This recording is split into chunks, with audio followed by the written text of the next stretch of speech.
Hello guys, welcome back. My name is Nathan and today we need to talk about some huge NHL trade rumors 1 month into the season. Now, there's a lot to go throughout the league, but we're going to be taking a look at a bunch of big stories surrounding the Montreal Canadiens, Winnipeg Jets, and Vancouver Canucks. But what are the latest NHL trade rumors? What are the latest NHL news? Well, make sure you watch till the end for every single story and make sure you hit that subscribe button if you are new. 50% of you guys aren't subscribed, so if you like hockey content, this channel is the place to be. Now, the first thing that I want to touch on today's trade rumor episode is Ville Heinola and his frustrating situation with the Winnipeg Jets. Of course, the former 20th overall pick back in the 2019 NHL draft, Heinola was at one point, in my opinion, one of the better defensive prospects in the NHL, but it seems like up to this point, his development has been absolutely ruined by the Winnipeg Jets, and we've seen a ton of drama over the last couple of days come out because of it. And from Jacob Stoller of the Hockey News, he says this in a tweet.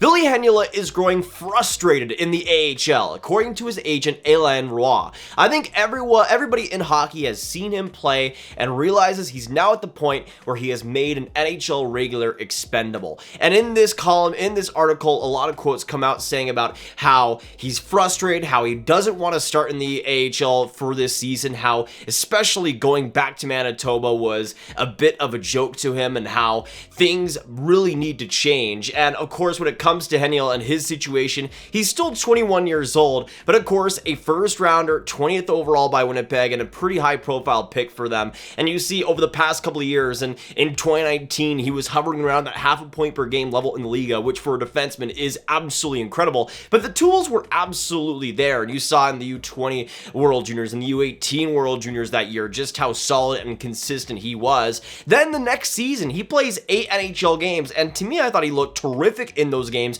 got 5 points, but even the game outside of that, besides those points, I thought he looked comfortable, looked solid, and even though I thought he definitely could have gone back down, I felt like he looked pretty at home. And of course, he went to the AHL, played 3 games, went back to the Liga, didn't have the best season of all time, but got 5 points in 7 U20 World Junior games, looked pretty good there. Then in 2021, played a lot of his season in the Liga, then some in the NHL, some in the AHL, but I think 2021 was the first year where it was kind of a weird situation for him, bouncing back between North America and Finland, and it was obvious that that wasn't really going to work long term for him. So in 2022, he would have a full season in North America, mostly playing in the AHL, getting 26 points in 41 games. But to me, when it comes to the Winnipeg Jets and their system, prioritizing guys like Logan Stanley and in the past Nathan Beaulieu instead of Heinola has brought some pretty weird results. And you see this year, he starts out in the AHL having 4 points in 7 games played. Even though he is still pretty young,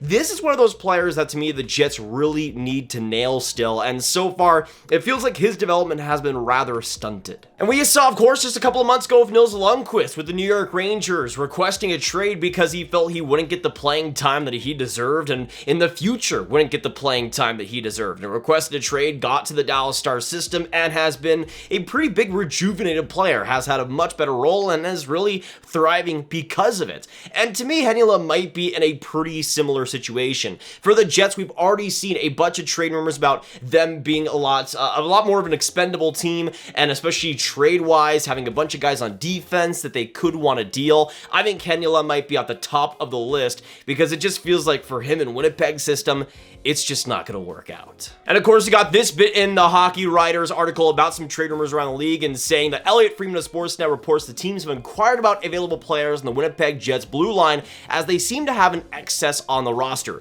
Cheveldayoff won't feel the pressure to make a move, but there is talk that Ville Heinola is growing frustrated in the AHL according to his agents. I think everybody in hockey has seen him play in the quote that we already went over. Friedman writes, Logan Stanley's foot injury alleviates some of the logjam for a little bit, but it's one reason you need extras. No one escapes injury. So we will likely see some move on the Winnipeg Jets blue line at some point, and again, to me, I think Heinola is a pretty easy target for that. Now, going over some teams that I think could be a potential trade fit, it's interesting to see the landscape right now because there's a bunch of teams that could use a defenseman right now, but I'm not sure in the future how much of a spot Heinola really has. One team, though, that I think could really carve out a good spot for him is the Chicago Blackhawks, obviously because their defense is not good, but on that left side, you got Jack Johnson, Tenorti, and Philip Roos, and even though Roos has been pretty good, I think there is a slot easily on that second pairing to sub out Tenorti and get a lot more skill in there. Even though that might not be what Chicago wants to do, I feel like, especially considering it's a division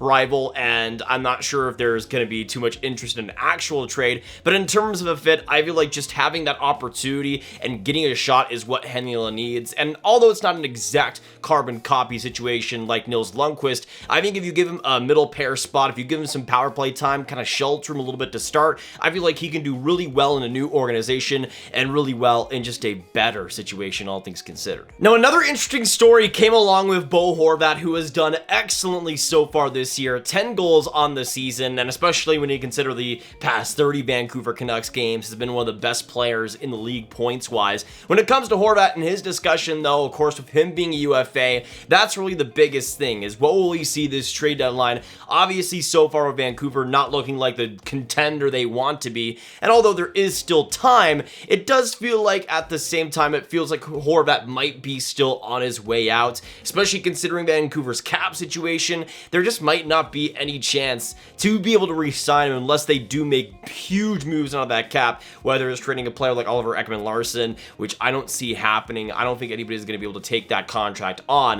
But you have a few interesting things here from the hockey writers saying Horvat over Larkin. Reported yesterday that there was some talk in Detroit about the holdup on an extension for Larkin. Max Bolton of The Athletic believed that Matthew Barzal contract comparisons might be what's holding things up. Further to that report, Nick Kypreos wonders if the Red Wings might actually shift priorities and let Larkin go to acquire a different forward. In a recent Toronto Star article, Kypreos notes that trade rumors surrounding Bo Horvat could lead him to winding up with the Red Wings, especially if Larkin's long-term extension doesn't pan out in Detroit. One question that isn't being asked enough in Vancouver is why the Canucks, who spent the majority of the offseason trying to shop JT Miller, suddenly made him a priority over Captain Bo Horvat, who is 2 years younger and staring an unrestricted free agency in the summer.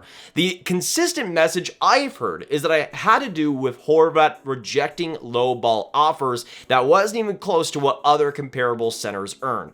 And then going on to say, Horvat is entering the final year of his contract with the AAV of $5.5 million. He could be in line for around $7+ million per season, but that's much less than the 8.5, 9.5 that Larkin might be seeking. So I don't think there's any real truth to the potential swap of Horvat and Larkin for Detroit. Definitely don't see that happening, but also just going in line where for Vancouver, it just feels like there's no chance that Horvat is able to re-sign. And especially now with how well he's doing, I think Vancouver's only choice is to trade him. And that really does suck for Vancouver, because even though JT Miller has still been fine over the past few games, Bo Horvat has obviously looked like the much more complete player this season and the much more leader, captain quality player on the team for sure, especially with what he's exemplified in the post-game comments and everything throughout the Canucks losses, being just brutally honest with everything he said. If I'm Vancouver and I had the choice, I would keep Bo Horvat over JT Miller. But the problem is, now that the Canucks have strapped their wagon on the JT Miller front, they now have just little choice in the matter, considering, of course, the eventual Quinn Hughes extension that's going to come, the eventual Elias Pettersson extension that's going to come. The cap space for Vancouver is already thin, and re-signing Horvat to a big extension, a big pay raise, it's just not in the cards, again, unless major other changes happen. But this could still be a good thing for the Canucks. If Bo Horvat scores even close to this mark, if he's around a 40, 45 goal pace come trade deadline time, he is going to go get a boatload and a half. A captain, a centerman, and at the production that he's had over really the last year, he is going to get so much attention and tons of traction come trade deadline time. And at that point, there was, of course, the asks of the JT Miller trade. Could we have seen the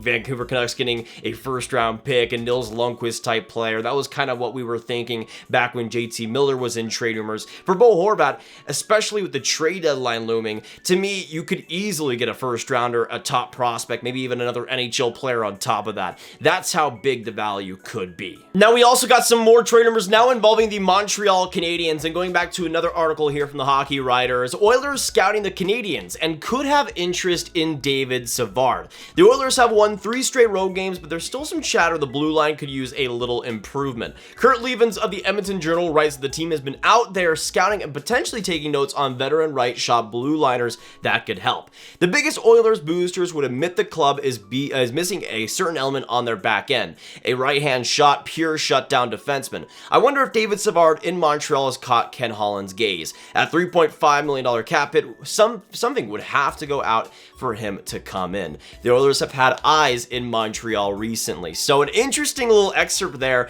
And personally, by Montreal, I mean, Savard has gotten some pretty solid points so far, but I would be in love with trading Savard at this point, even though in terms of the experience, that is a huge thing. I just feel like Savard's time in Montreal has been just way too consistent, especially the cap hit that he has. I mean, the Habs' current cap situation is all over the place, and Savard is not helping things, of course, at that $3.5 million cap hit. But Kent Hughes could get creative. We could see some salary retention, and I think for Savard, I think he would do decent in Edmonton, but just like the Brett Kulak trade where they got a second round pick, I think Kent Hughes is in store to get some massive value back, which, considering the Habs situation, should be the biggest priority. Then you also got this part in an earlier article saying trade our Dadanov demotion expected in Montreal. Arpon Basu of The Athletic reports that the Montreal Canadiens are likely going to have to trade one of their 15 forwards when injured defenseman Joel Edmondson is ready to return to the team. The team isn't likely to send Juraj Slafkovsky down to the AHL or place forward Michael Pezzetta on waivers to make room, so a trade or the motion of a veteran forward seems most likely. And then he goes on to write this: they could opt to put a forward with a less digestible contract on waivers and ultimately send that player to Laval to alleviate the current situation. Whoever that winds up being, whether it's Evgeny Dadanov or Mike Hoffman or Jonathan Drouin or whoever, that's going to be a difficult conversation. So it is pretty interesting what we'll see here. And then going on to say, because the Canadiens can't exactly offload a forward via trade without taking money back, Eric Engels of Sportsnet writes, naturally, Evgeny Dadanov's sudden need for treatment on consecutive days after being scratched is fueling a lot of reasonable speculation. They won't die down until Edmonton is cleared and a move has to get made. Doesn't have to be Dadanov to waivers, but with the unlikelihood he'll get claimed and the potential desire to keep all the kids with the Canadiens, that's why it can be termed reasonable speculation. So just a lot more speculation, and even just without the Edmonton thing, just what we've seen with Dadanov so far this year, it feels like he's going to get dealt or something's going to happen eventually, because he just does not feel like a fit with this Habs team, which I didn't expect him to be an amazing player or anything, but I expected him to be a lot better, especially to start out this year. But it's obvious that he is just not gelled on a relatively weak offensive team, and that's kind of to be expected. But it feels like for the Habs, especially again cap situation wise, we will see a move eventually, because even though they are pretty mad this year, they still have a really funky cap situation that Kent Hughes has tried to alleviate some of the pressure off, but it's obvious that there still is more to come. But let me know in the comments down below, what do you guys think of the trade rumors today that we talked about regarding Ville Heinola? Where do you think he could go? Does he stay in Winnipeg? What do you think they should do with him? What do you think about the Bo Horvat trade talks, the Evgeny Dadanov trade talks, the David Savard trade talks as well? Let us know all your thoughts down below. Of course, hit that like button, hit that subscribe button, hit that notification bell if you haven't already, and share the video with all the hockey fans you guys know online. Get the trade rumors out there. Click this card for all the trade rumor content, run one playlist, and I will see you in the next one. Goodbye.